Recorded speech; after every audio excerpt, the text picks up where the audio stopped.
Hey fellow Arachnoholics, I'm back again with a new video today. We'll be doing a species care sheet on the Chromatopelma cyanopubescens. There is a tongue twister of a name for you, aka the Greenbottle Blue tarantula. Native to the Paraguayana Peninsula of Venezuela, the Greenbottle Blue is a medium-sized New World terrestrial, with females typically reaching at about 5.5 to 6 inch leg span, with males staying somewhat smaller. Much like the Goody Sapphire Ornamental or the Electric Blue, the Greenbottle Blue is one of those spiders that when I saw an image of it initially, I thought for sure this had to have been photoshopped. There was simply no way a tarantula could be this brightly colored in real life. But rest assured, there is no video enhancement or photoshopping of any kind done to this video. Those colors you're seeing are 100% natural. The Greenbottle Blue, or GBB as we like to call it in the arachnid hobby, is a medium-grown species, typically reaching maturity anywhere from 1 to 3 years, although females can take a little longer sometimes. Spiderlings also look quite a bit different from adults, completely lacking any of the bright blues and greens on the carapace or legs. Instead, sporting a shiny gold carapace, which is just as pretty in its own way, along with a tiger-like striping on the abdomen, which eventually fades as the spider ages. As the tarantula grows, the blues and greens gradually start to come in. Although many describe these as semi-arboreal, as they are rather adept climbers, and seem to spend a little bit more time off the ground than your standard terrestrial spider, I still house mine as I do a typical terrestrial, as they are rather adept at a terrestrial lifestyle, as you can tell just looking at the build of the spider. I house my Greenbottle Blue in a standard terrestrial setup, with spiderlings being kept in a 12 to 16 ounce deli cup or spiderling enclosure, with holes drilled into the top for ventilation and filled about halfway with substrate.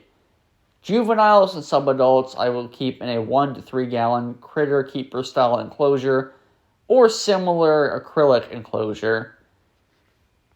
And finally, for adults, I use a 5 to 10 gallon enclosure, usually plastic, although I sometimes use acrylic or plexiglass.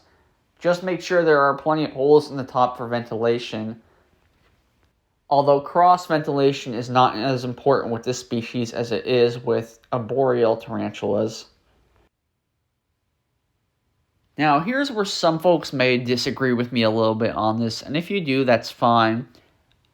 I don't give mine more than about half an enclosure's worth of substrate. I actually normally do a little less because while it is a good idea to have something to cushion the blow in the event that the tarantula tries to climb the sides of its enclosure and it has a fall, that can be useful.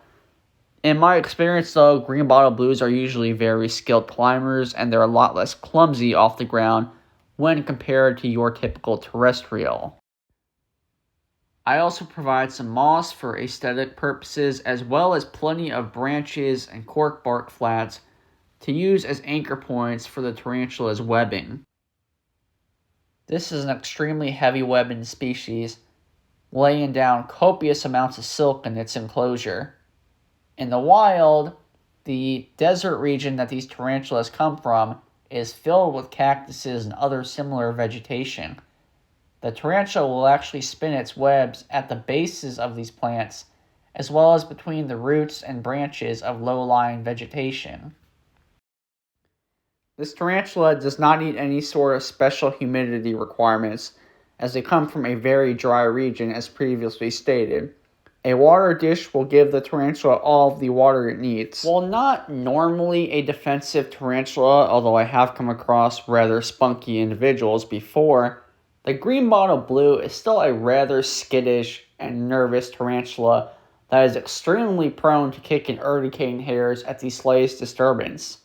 Because of this, I cannot recommend them for handling, although they make an excellent display tarantula, being that they spend about 90% of their time out in the open.